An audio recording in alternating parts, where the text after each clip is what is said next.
Hello and welcome to this Power BI video. We are continuing our abstract thesis series where we are digging deep into the concept to learn how things work in Power BI.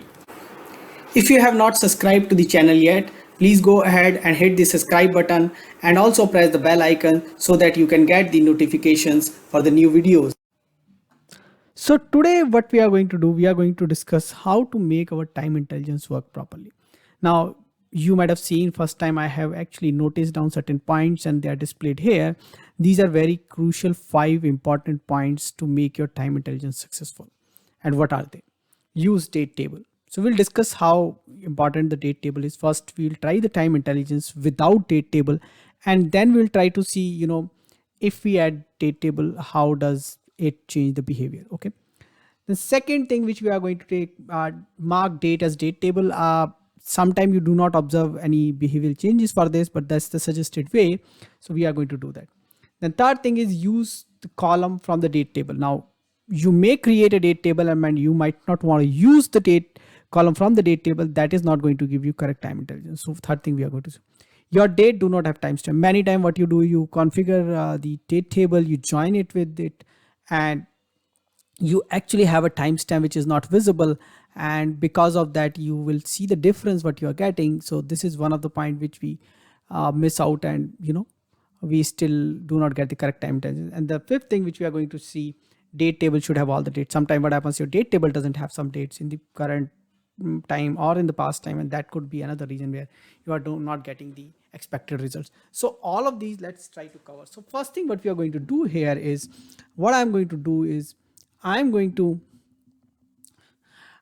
create a dates YTD, and let's see its behavior without using a date table. Okay, so what I'm going to do is, in the sales table I'm going to create a column month here, and I'm also going to create dates YTD, YTD column sales YTD using dates YTD. Okay, so let's get started on my computer. So I go ahead and say new column, month here,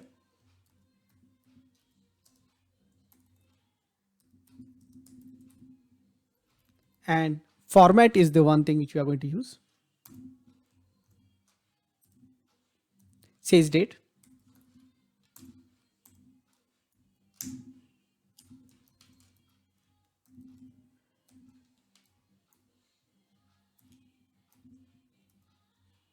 and for simplicity I am taking YYYMM. And when we create the date table, we are going to take a proper method. Now, fine. So I created a column, and now what I'm going to do is I'm going to create a new measure now. So I'll click on the table so that I get access to the new measure, and that is I'm going to call, let's say, sales YTD. I'm going to call it 1, or let me call it as fact. So calculate. I already have a sales measure which is sum of my net sales, and let's do here dates YTD. You can use total YTD also, not much of difference. That is like, you don't need calculate. In that case you can have filters in the dates total YTD. In dates YTD you can use inside the calculate, but the way the result is going to come is going to be very similar. Now here in dates YTD you can give a financial year. So you are seeing there are two parameter, dates and the year end date. So means you can give financial year. Watch my video on dates YTD to see how we can give the financial year there. But here we are going to keep it simple. We are going to give date, and we are going to give sales date. So sales date I'm giving here.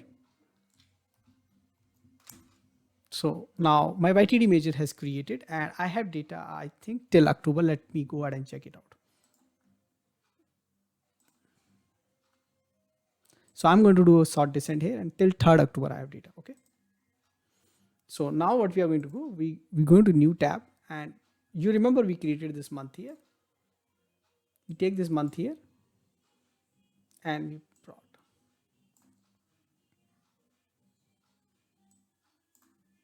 Okay. So you might be pretty happy to see this. You are getting the complete data. Every month is coming. And now what I'm going to do is I'm going to put some filters out here. So I have this customer which has huge data. So 30,000 odd customers we have, and let me make it as a list, and let me click on any of the customer. And what you see, this YTD behavior has changed. Now there could be error where the dates are not available, all the dates are not available, or you can see this kind of behavior. Now my YTD value, I need it for all the months. At least it should, from the first month, from 1902, it should be continuous, because there is some sales in 2019. So all 2019 months should have come, and then 2000 we should have got 2020, might not got 2020 because there is no sales in 2020, but 2019 should have actually come. Therefore some other customer 2020 would have come. Okay, so let's take one more customer and see. So this behavior doesn't seem correct. Okay, so for here we have 2026, so we should have got 2027, 2028. So now how do we deal with it? So that's where the first answer comes, the date table. So we are going to create a date table out here. First of all, let's create a date table. So I go to my data model view, and in that one, and we have this tables tool. If you don't get, once you come to the data model tool, you have table tools, and then here we are going to create a new table. And I'm going to call it dates. Typically that's how you call it. Some people call it calendar, some people call it date dim. It's just your individual choice. So I'm going to create using calendar, and I'm going to create here is using a static way, because we are going to experiment like what happens if the dates are not there. But you can have auto calendar, you can have min max date of the sales using that one. There are advantages in this one where you can end it at today. We will discuss in some videos what are the advantages where it ends. Okay, so I have data since I think 2014, so I'm going to take first data 2013, so 01 01, and I'm going to take another date is 2020 12 31. And as this is the advanced series, I'm not going to create the column. What I'm going to do is the way you should keep your calendar script in a manner where you can actually keep it with you, and every time you create a new file you can just copy paste. So we are going to use add columns. So add columns, and now I'm going to use date, because the first column, why I showed you here that the name of the column is going to come out date, and this is what you can use. Okay, so new column name, so I'm going to call it month here.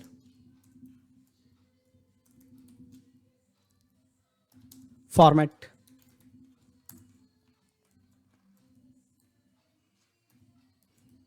date is the one argument, format is another argument.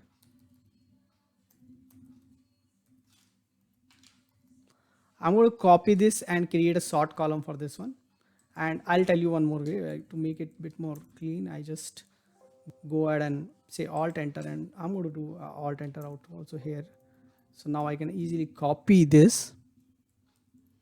I'm going to call this as month year sort,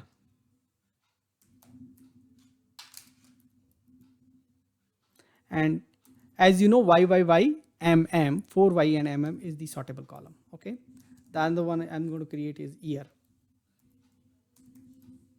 and here what I'm going to do, see there are two ways I can create it right now. I'm going to take a simpler way. I'm going to create using year, then I'm going to create a quarter out here, and let's create a quarter here. And the way I'm creating, I might not need a sort column. So what I'm trying to do is format, and I'm going to take date out here, and let me do, so it is y and q for quarter, and let me go ahead and close quarter and close add columns and see what all I got. Okay, now what I'm going to do, I actually need a q in between. So this doesn't seem, now this is sortable quarter. I can simply go ahead and use this. This is going to sort it out. So I'm going to say /q and see this. So our date table is ready, and we have used this /q, which is actually giving us this q. So if you need some escape character, you know how to use that in date table. We can add many other new columns that's possible, but right now let's start with this. So we have a date table ready. The second step which we have to do as a part of the first step only is that we are going to join it with the date table. So what I'm going to do is, right now I'm joining it with sales date, but I'm going to tell you one more step where we have written in that we have to check for the timestamp. So let me join it, and let me also show you that we don't have a timestamp out there. So I create and drag it here, and you can see it's one to many relationship. That's what we are expecting. What I'm going to do is I'm going to make sure right now we don't have a timestamp, and then later we will go ahead and see the impact of the timestamp. So you don't trust if you're looking date like this, so make it as a date time and take a format where the time is visible. So take this format. So now you can see in this format that there is no timestamp. Okay. So these are the format which you have to trust. So basically don't go ahead and simply look at a format where time is not visible and then you say, okay, I'm happy there's no time, because time might be there. It's just that you are not able to see it. Okay. So I'm making sure here at least it's not happening, and then we will see that by adding some time to it. Okay. Now what we are going to do, let's duplicate this page and we will call it T2.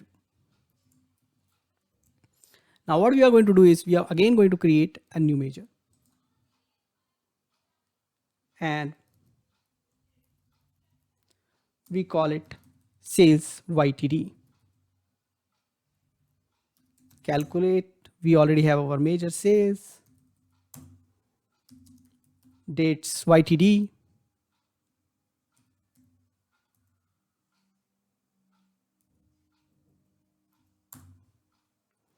then we are going to take date of date,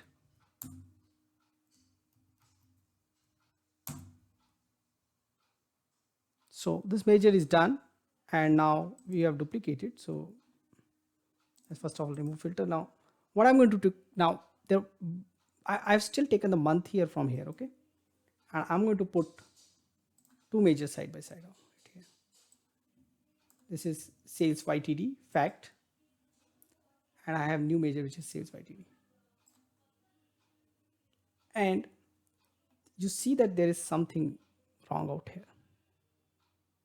Okay. So this is month here from the fact, and we have a join and it's not behaving correctly. So let's put another visual out here. Okay. So we are going to put one more visual out here.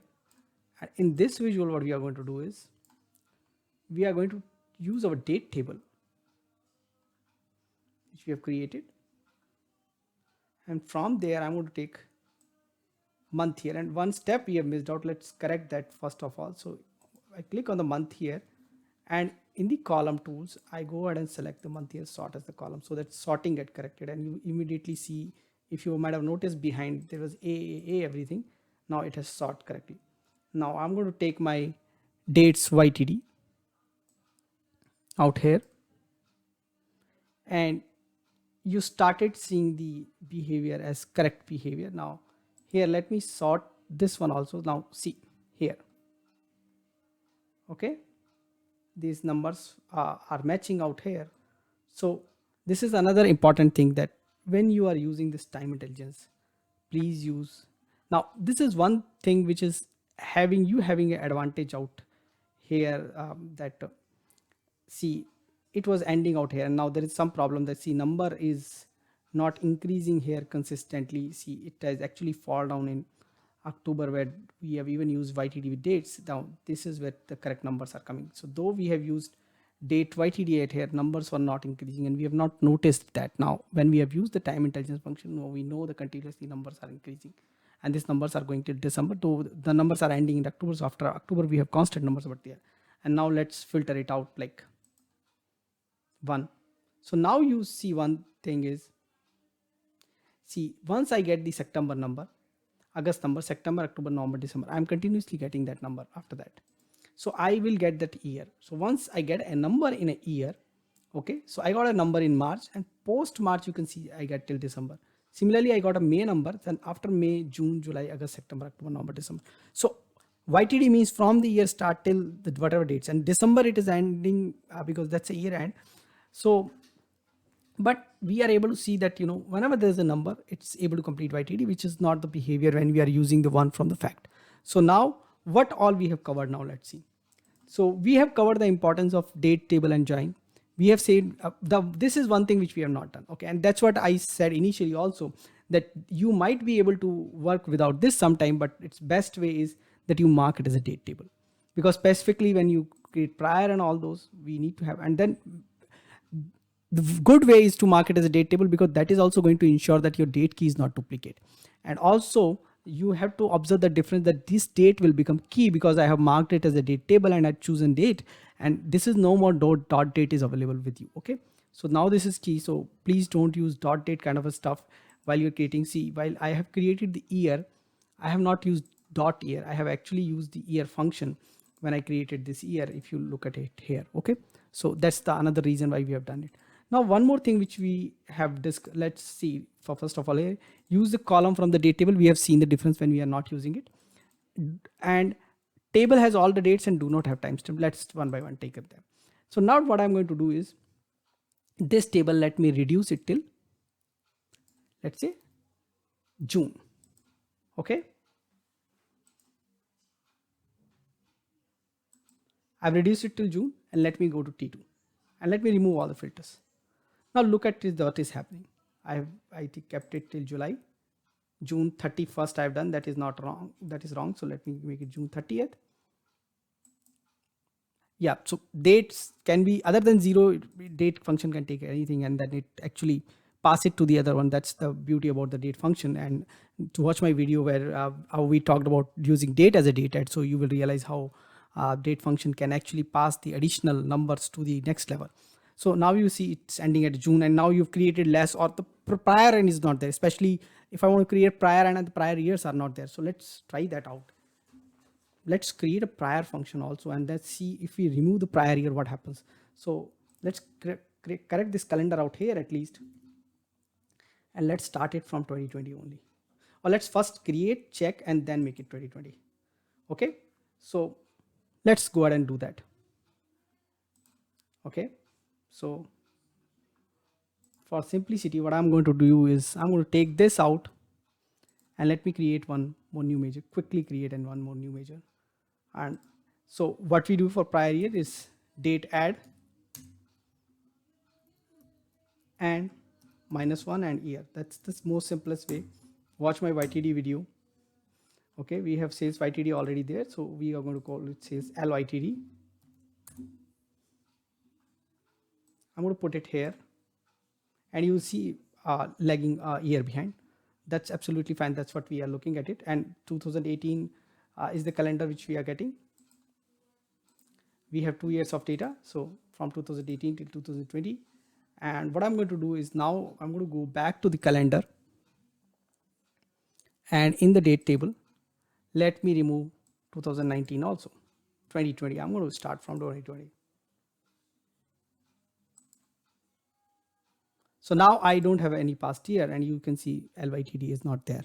Okay, sales LYTD is not at all there. So if the date is not existing, I'm not getting time trends. We have seen at both the places, we are not getting October out there when we doesn't have the calendar. In the future, now past calendar is not there. Sales, though we have the data, we have seen that the data was existing and we were able to get sales LYTD. Right now we are not getting it. Okay, so the moment, and especially on the card visual, you will not even realize this thing, because right now we are able to see here because we have put down all these. But if I, let's say, would have put a card visual out here, let's say I put sales YTD out here, I put it on a card visual. Oh, I don't know, because I'm getting the last number out here. I think I checked something. Let me check and uncheck. Okay, so now I don't know, because whether I really have the past data or not. So I'll put it here also, and then so I'm getting blank. So let me go ahead and correct my calendar. Let me go back till 18. So now I have the calendar, and you see I'm getting the last year number also. Okay, so it's rounded off to 59. Okay, 588. So it's rounded off, so we can see the absolute number. That's not a challenge. So now we know. So these are the, now one thing which we have left out, like I've shown you that I don't have a timestamp, but what happens if I have a timestamp? Okay. So what I'm going to do is quickly is going to create one more new column, and I'm going to say new column, sales date time, and let me take, yeah, date at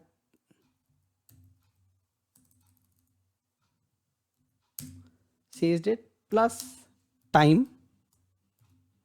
Let me add 2 hours to it.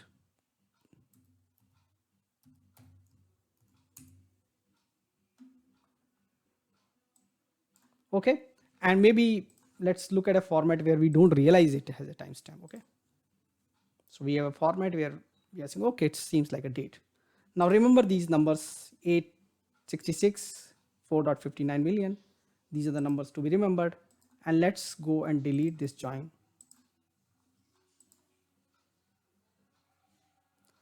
And go ahead and join with this.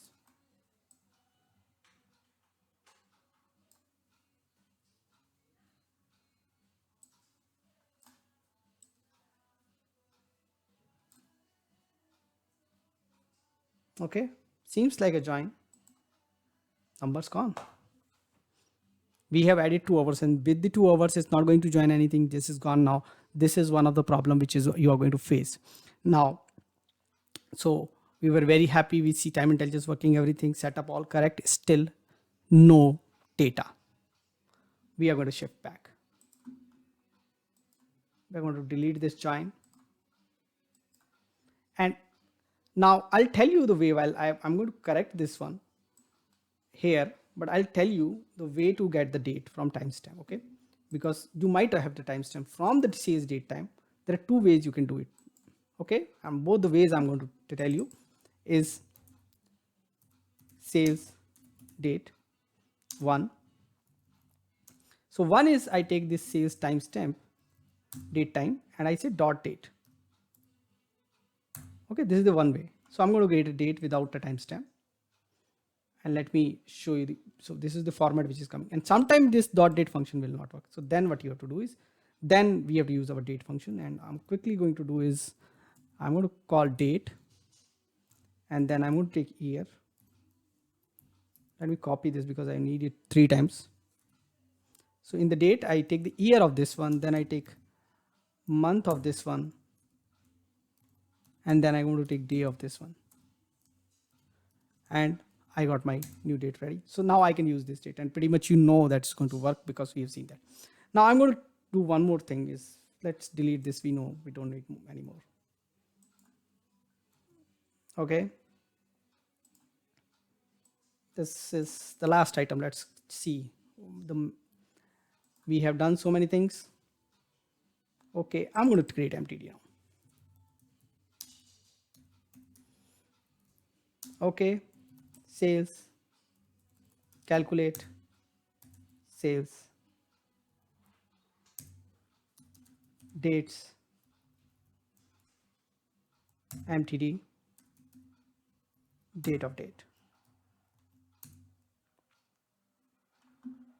Put it here. Very good, the numbers are coming. Okay, fine, we are fine with it. I'm going to click here. I'm going to put it here. Blank. Why? This is the question we need to answer. Now this is for the next video. We are going to find out why this sales MTD still did not work. So watch this video, give your comments, let us know how you like it, and wait for why still date MTD did not work. Keep watching, keep asking questions in comments, subscribe to my channel and press the bell icon so that you can get notification for new videos. Thank you.